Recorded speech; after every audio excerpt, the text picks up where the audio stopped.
Before we move on, let's take a moment to appreciate the true scale of things. Most cartoons draw atoms like this, with electrons orbiting the nucleus. This is the nucleus. Everybody must have seen a picture like this before. But this picture is pure science fiction.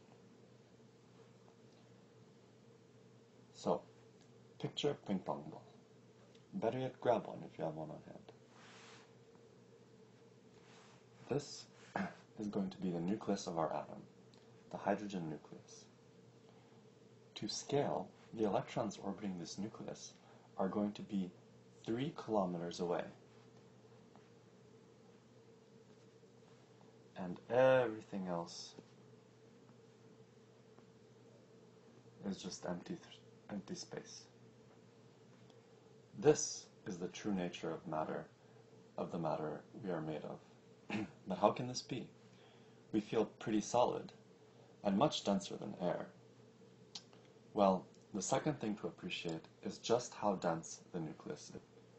If something the size of a ping pong ball relative to a 3-kilometer atom holds all the mass of the atom, and therefore us, it must be quite dense. This time, let's imagine a golf ball instead of a regular.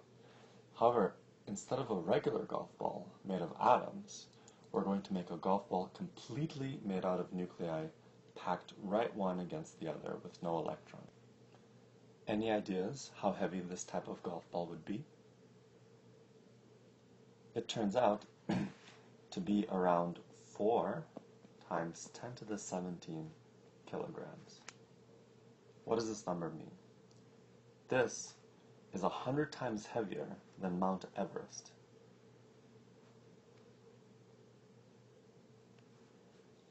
Put another way, if you take the entire Mount Everest and squeeze it down into the size of a couscous ball, that's how dense the nucleus is.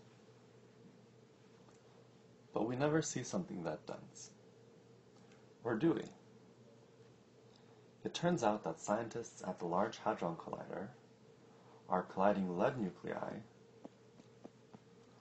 close to the speed of light in order to exactly create a new type of matter that's even denser than this and hotter than any star in the universe. But this matter only exists for an instant and is not much bigger than a nucleus. Matter like this can also be found outside the lab when we look up at the sky. Some very old and very heavy stars can get squished by their own gravity so much that the repulsion from electrons is not strong enough to keep atoms the size we are used to seeing them. And everything gets compacted nucleus to nucleus, just like our golf ball, so that something that weighs as much as the sun, which weighs 1,000,000 times more than the Earth, would be squeezed into a ball the size of Manhattan. This is called a neutron star.